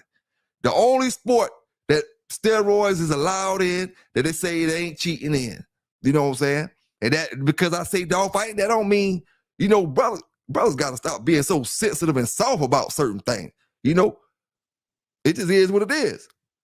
Like I told you, your dog ain't game enough to do all that shit without that steroid in it. My whole thing was he ain't what you say he is. You know, yeah, you got something in him to make him perform and do it. And like them brothers say, all the steroid do is make him do what he do at a higher level. You know what I'm saying? And I can totally agree with that. That's why I never considered that cheating in that square for any brother that came like that. But at the same time, man, cheating is cheating. You know, we look over stuff, but cheating is cheating. Rubbing, you know, you doing something. Rubbing is trying to kill the dog. That's a little more on the stream, man. We ain't going to even talk about that right now, but we talking about them roids. Hey, full bite, say put some Red Bull in it. That used to be the remedy, full bite. Throw you some Red Bull in it. Shit. Yes, sir. Socrates say, the one who knows the best chemistry will win. Yes, sir. I agree with that, man. You know, hey, but think about it, man. Would you like it if a brother out-competed you on the treadmill or out-weight pull you and he was on steroids and you what? That should have pissed you off. Say what you want to say. You be over there trying to talk to the judge on the low. Oh, man, I heard he was on that damn Valco shit. That shit they talk about LeBron got. I heard he was on the Valco and this and that. Man, listen up. You ain't want nobody to beat you and they on some steroids and you play the game fair. Only reason you don't say nothing about it in the dog because you know both of y'all out there doing something wrong. I guarantee you, boy, when you doing something legal, you ain't having that shit. You're going to be ready to cut fool out there. Why he on what? He on what? Westall, get that, man. Man, shit, man. Shit me. You know?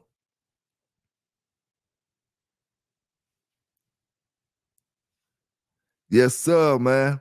Salute to all them brothers out there, man. Big salute to all the brothers and sisters, like I say, in the chat and the ones watching the video from afar. You know? Now, let's talk about a little bit about Snooty. You know what I'm saying? I do want to talk about Snooty because Snooty is really a great dog that produced better than he's given credit for. I'm going to put it like that. You know, I think looking at his offspring, I was just, kind of paying attention to it a little more than normal. You know, Snooty got some damn dogs out there. And the thing about Snooty, if you look at his online pad stuff, look at it careful. And you see every single dog, man, that we got in our damn papers. All the motherfuckers was getting a dog off Snooty. So that tells you Snooty was something to reckon with during his time, whether he was the dog or he produced the dogs. You know what I'm saying? You see Garrett's up there. You see Garner. You see everybody who was somebody back in them days got a dog that came down off of damn Snooty. You know, not everybody, you know what I'm saying? I ain't gonna say it like that because some of them brothers don't got it and they'll say I was talking shit about them. But just look at the Snooty offspring list. All the brothers you see up there, man, got dogs coming off Snooty. The dog made some great dogs, you know. And I don't think he get enough recognition as he should get. You know, we need some of them Eli brothers that start stepping up and talking more about that Eli history and talking about them kind of dogs, you know what I'm saying? The same way I want to know this question right here. What kind of dog was Blind Billy? What kind of dog was Blind Billy?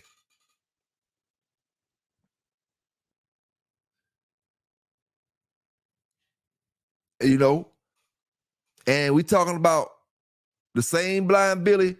I could be mistaken, but is this the same Blind Billy that Mayfield say had the false pedigree? But I just want to know what kind of dog is Blind Billy.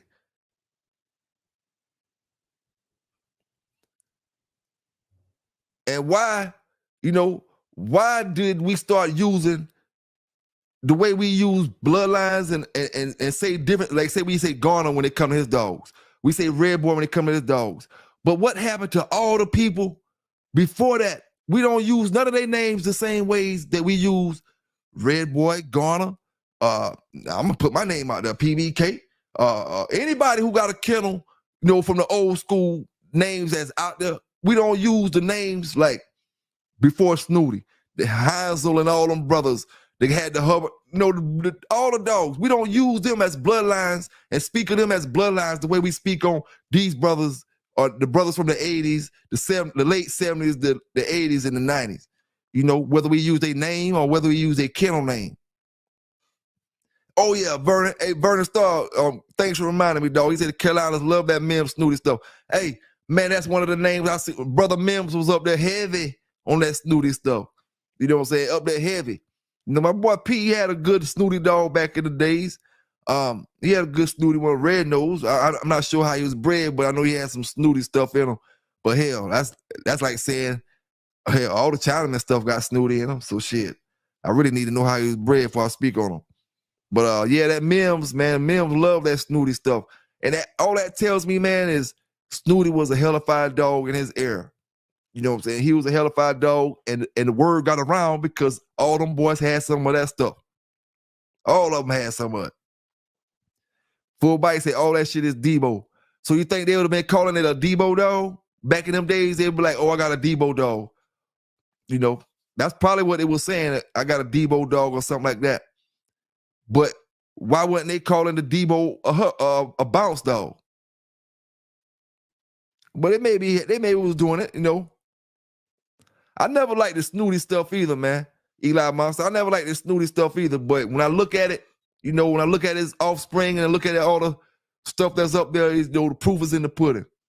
You know, a lot of brothers bought some dogs off of him, and when you look at the offspring, he got a lot of winners. A lot of winners. You know, it just come down to wrong people getting dogs sometimes. It come down to dogs getting confiscated, yards getting taken. All the stuff that makes a dog not be as strong as he was back in the days in modern day time. You know, that can affect that line. But, you know, as far as the Snooty stuff, I think Garner preserved that stuff with his line of dogs pretty well. As far as the actual blood, I think he probably preserved that pretty well. I'm not sure anybody else who's running that stuff like that. Oh, I had Niggerino up here when I was talking about Niggerino. Let me see if pull this up again, because some of the brothers weren't in here when I was talking about Niggerino.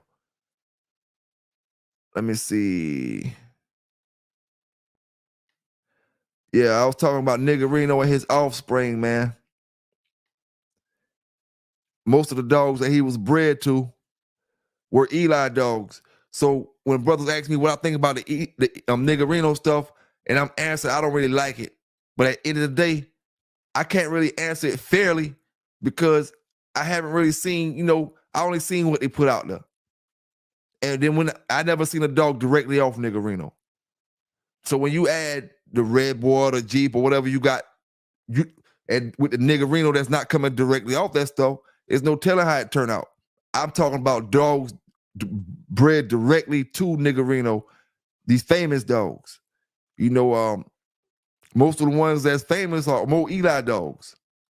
When you stroll all the way through from top to bottom, and you see great dogs on the offspring side, but most of the stuff is Eli.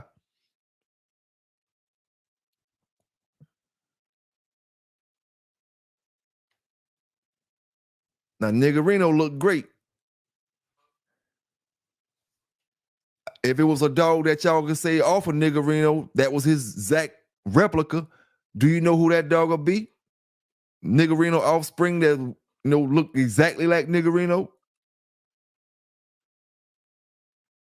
Great looking dog.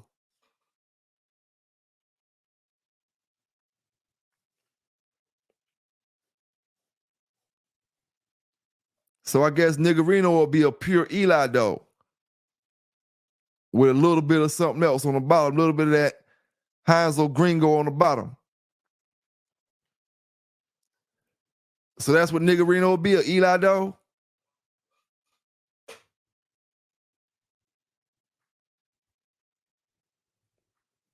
Vernon Starr, who Red Rover off of? Niggerino? That's the Niggerino dog that you say, when I was asking the question just now, champion Red Rover?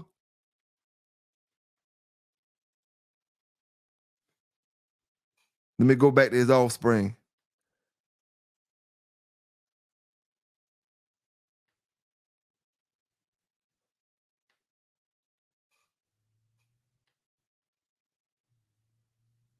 Let me go back to his offspring, champion Red, see if I can find it real quick.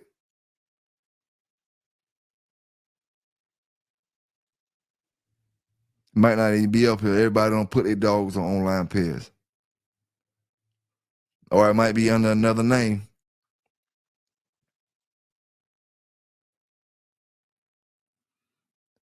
Yeah, I don't see him up there. Oh, let me check the second page.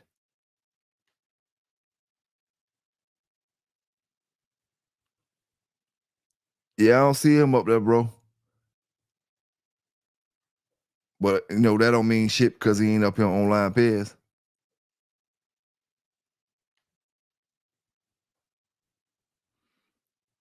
But like I said, man, that's just another great dog, man. A lot of dogs get bad reputations because they wasn't bred the right ways. When I say right, by all the different lines out here now, we trying to compare them to. You got a brother who maybe bred his shit 20 to 30 times to a certain line of dogs, and then we trying to compare them to the world dogs. You know what I'm saying? It's just, if that Niggerino dog would have been bred to some of the best Jeep daughters, some of the best Red Boy daughters, some of the, because I'm quite sure Niggerino was around when Jeep them was around. You know what I'm saying? I'm not sure about Red Boy, but I'm quite sure he was around when Jeep was around. He could have bred some of his daughters. And I know brothers was hearing about some of these dogs that was producing great, I had something I wanted to talk about with Molly B too, but I can't seem to find my information and I don't want to give the wrong information. I want to say Molly B is bred to Snooty too as well, didn't it? Got some puppies off Molly B and Snooty. I know that's some hellified shit there.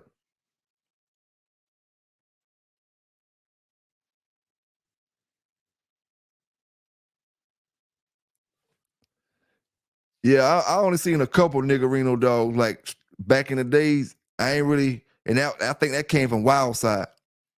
I seen a few of them Wildside dogs back in the days. Ran across them or whatever, but that's about the only Niggerino stuff. Seemed like Wildside was known for that Niggerino stuff back then. I could be wrong, but it just seemed like they was the kennel that you would go to for the Niggerino stuff. But I could be wrong though.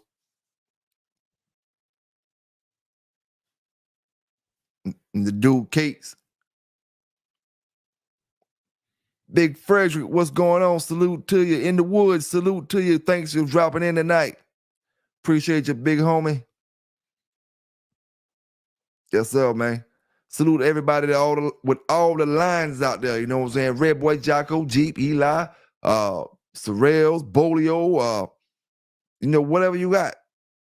Midnight Cowboy, whatever you got, man. Whatever you got. And most of these lines going back to Eli or going back to Mayfield's this or Tudor's Dabo. So to make everybody happy, I'm just going to call them all Dabo dogs. You know what I'm saying? And the ones that ain't coming off Dabo, we need to start looking at them. How these dogs look that don't got no Dabo in it at all compared to these pit bulls that got full of Dabo. No top and bottom that came down off of Dabo, compared to the dogs with no Dabo in them, period. Have we even took a look and see if these dogs look any different? Maybe one have better structure than the other ones.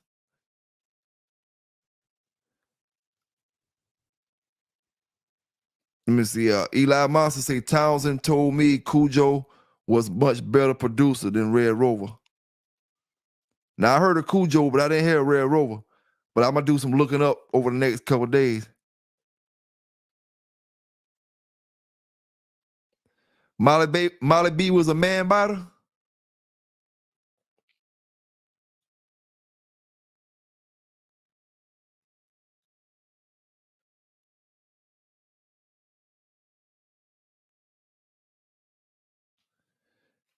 Yeah.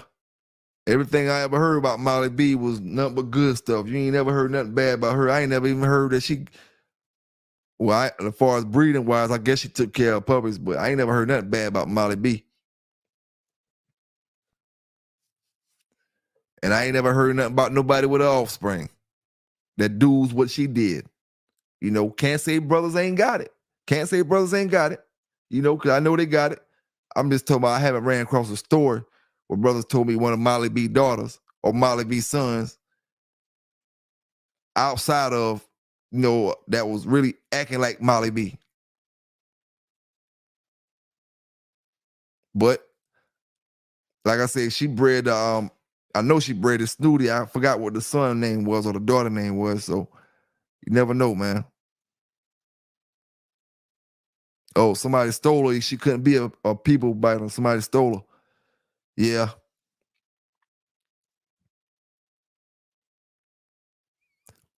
Brother Vernon Starr said his KP had one male that was a grandson of Red Rover.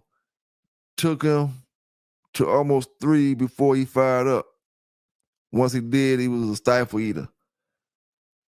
Some brothers ain't going to wait that long.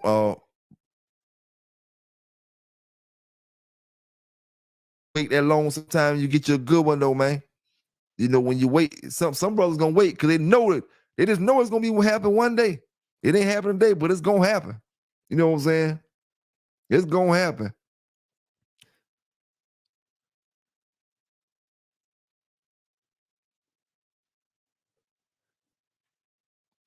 So we gonna start doing some research on this Blind Billy stuff. I'm gonna see if I can get some old schoolers that can tell me more about this Blind Billy dog. And what's up with Mayfield's statement that this dog ain't really off of what it says off of. And guess what? It don't matter now. Hell, man. Why? Let me ask y'all brothers this right here, right? Why does it matter if these modern day dogs ain't off who they say they off of? When we already know Red Boy, we don't know who the hell he off of. You know what I'm saying? We don't know who hell one or two more over here ain't off of from the old school, but we give them passes. Ever since I've been a little boy, they say they found Red Boy on the side of the damn road. Maybe the story got switched up by the time it got to my house. Maybe it wasn't Red Boy. Maybe it was his daddy. Maybe it was his cousin. But it was affiliated with the Red Boy story and finding him, not being papered down or papered dog. You know what I'm saying? We let all that slide, so we didn't used to worry about, what the hell we got if it ain't off for it. As long as you got you some papers at your house to say it's all for that, that's all the fuck it. It is what it is, man. You know what I'm saying? We can bicker and say this and say that, but like the brothers say, you can throw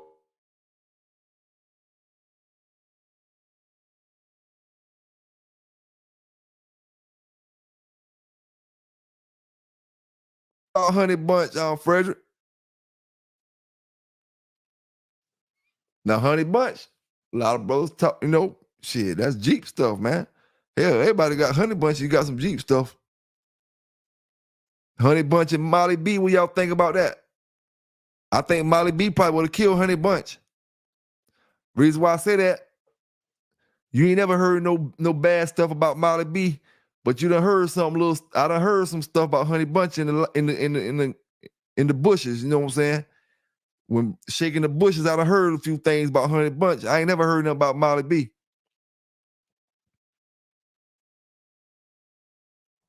Henley's big boy blood. Oh yeah, man, Carver, was pretty much top echelon of the dog game back in them days. You just look at the pairs, you could tell that. Carver had that smoke. You know what I'm saying? Say what you want. However the man had that shit. You know what I'm saying? And a lot of brothers was going to it, creating lines that we got today through Carver stuff.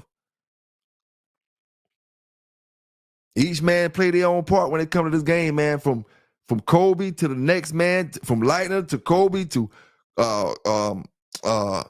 Tudor to Carver to Mayfield. Everybody played their part to create their little thing to make it to the next generation. What part you gonna play? To make this shit go to the next generation of dog men that's coming up. You know what I'm saying?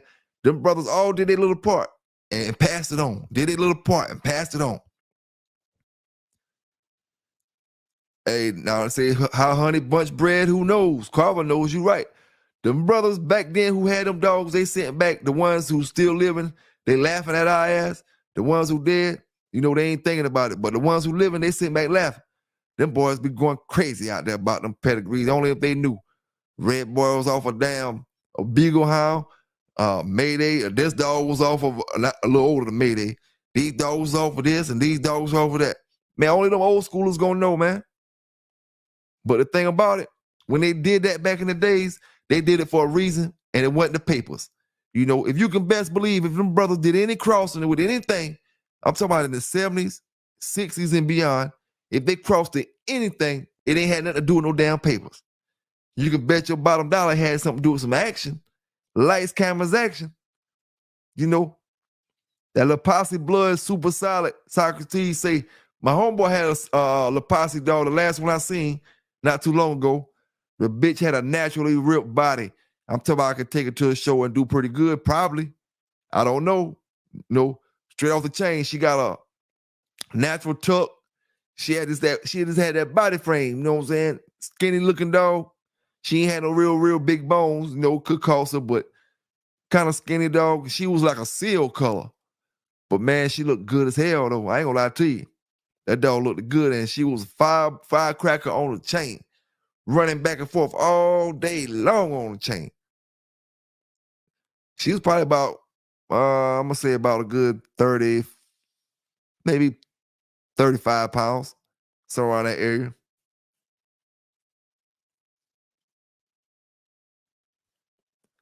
Hell yeah. You could find Vernon said you could find a good dog that's walking around back in the days. Walking around through the streets. Hey, you ain't lying about that.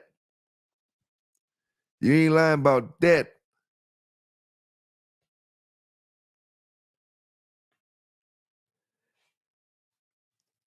I'm gonna start doing more studying on them Eli dogs, man. Doing more study on them Eli stuff. Cause I might want to add some of that stuff in my program one day, and I need to know what's what, which one is the bullshit, which one is the good shit, I just need to know what's what. So I'm gonna do my more studying on that line. I don't want to say the wrong things when it comes to them lines, cause them Eli boys will cut my head off. You know what I'm saying? So I'm gonna do my research. You know what I'm saying? I know a few things. And like I said before, most of my stuff that I know about the Eli stuff come from off Garner's side. Because he was on my side of town back in them days. And then most of the dogs I know, Floyd dogs weren't really pumping around here like that. Them brothers was in other areas. Not saying no brothers didn't have any, you know what I'm saying? But I'm just talking about for the majority, what the majority brothers, like Garner had that damn shit sold up. His dogs was everywhere. Along with the other brothers who was out during that time in this area. You know? Yes, sir, man. Let me see what else I got on the menu.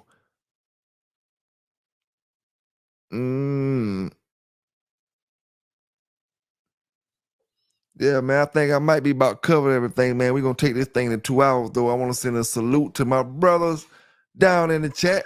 You know what I'm saying? Like I said, they've been rocking with me all night. We try to do that thing. Salute to all the brothers that's competing in these competitions coming up. We can't stress it enough. You know what I'm saying? Got to support y'all brothers. You know what I'm saying? Got to put y'all brothers on the limelight, in the front light, like I told y'all, and like I did last time for the brother Gas and Go when he kick ass in the damn Digital Dog Show 2 times. Shit, whoever win, the best in show, the top, whoever win that top award, you know, I don't care who it is, whoever win it, I'm gonna do my promotional part, because you know, you had to do your thing, trying to get that dog ready. It ain't no easy task. And you competing against a lot of brothers out there, you know? So, shit, it just is what it is, man. But salute to all them brothers, man. Y'all keep doing the right things with these dogs. Salute to all the dog channels out there. Y'all keep doing the right things with these dogs. Oh, I'm glad I thought about it. Boy, I want to get an interview with Yellow One. Yellow One. Boy, I gotta get an interview with you, Yellow One. I need to figure out what it feels like to be a one-time winner. Salute to Yellow One, man. Hey, it is what it is. It is what it is. I just checking out the versus battle, man. Fucking with you, man. Checking out the versus joint. I ain't watch it all. I just checked out a little bit of it. Y'all boys crazy, man. Everybody crazy, I guess.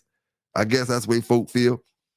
But y'all, salute to my brothers with the dog channels, man. Y'all keep putting that content out. Y'all keep doing y'all thing. You know what I'm saying? I'm going to get Brother Yellow One up here, the one-time winner. It is what it is. Hey, got a one-time loser, too. I don't mind. Hey, I do the interview. You know, I just want to interview and ask some questions. You know what I'm saying? Socrates say, Bully's son was the father of the posse's buster. I don't really know about Bully's son blood, man, other than, like, you know, them being the famous dogs and a lot of our dog pedigrees. You know, I don't really know far as. I know Sambo kicked the Bully's son dog ass. Motherfucker, I don't know how tight he was bred, but he damn sure got hold to him. Had him out there fish flapping. You know what fish flapping mean? Swimming in the air, there something ain't there. Running on the air. Like he running down the street, but he doing it in the air. Call that fish flapping. That's when you know it's about over. Hey, but salute everybody, man. I hope y'all have a great night for the rest of y'all night. Hope y'all had a great night. Hold up, let me see what Blue talking about. Samurai asking Samurai, say they need a sneak peek. Oh. Samurai, the boy said they need a sneak peek of that belt. Hey, I tell you what, man, that man say the belt. Man, I forgot all about that. Man, that belt for the Digital Dog Show. Boy, fuck that. I'm coming up in that motherfucker. Fuck that shit. That damn belt for that Digital Dog Show. In the morning, I'm starting my keep. I'm gonna tell you now, I'm gonna run that 4 week on them and make that deadline. I done seen the shell. I'm already, hey, I'm gonna tell you right now, I can't do my training right now. I can't do my training because I can't be committed to somebody else's dog, and I want to put my 100% into anything I do, no matter who I do it for. And I can't give 100% into dog training right now because of my personal situations I got going on around my way. But, you know, this Digital Dog Show, I'm glad that boy just said that. Excuse me, man, I ain't mean to call you no boy. I'm glad folk just say that down in the chat that's now about that belt. That would be a hell of a thing to put around my waist. You know, one of y'all brothers that win that put around your waist. Oh, boy. Yes, sir, man. Salute all y'all brothers, man. Y'all brothers keep doing y'all thing with them dogs, man. Keep doing them great shows on them dog shows. Keep supporting these brothers out here that's doing this stuff, this positive stuff. Yes, sir. Brother Samurai say, yeah, he designed one for his top drill instructor. Hey, that's worth That's some shit right there, boy. I ain't gonna lie to you. But hey, man, I don't know though. How you gonna get it back from a brother? Or you just let him keep it? they keep the belt and you just design another one. His belt ain't, once he lose, his belt ain't it's his old belt. It ain't what's running currently, you know. Yes, salute to you, and peace to you, trial and error, man. Appreciate you coming out rocking with me tonight, man. Samurai, appreciate you coming out rocking with us tonight. Samurai says it's gonna be yours to keep, my brothers and sisters. Get them damn dogs ready, boy. I can promise you. I'm gonna tell you right now, I already know damn Supreme Excellence on that shit because he been talking about being on it before the shit even started. So I know that Supreme probably got his dogs over there looking like Rambo and damn Hussein Bolt over that motherfucker. I know he ready because he been talking about getting ready. Man, y'all boys stay legal. Y'all stay safe out there, man. Keep doing the right things with these dogs. PB K9s, and I'm out.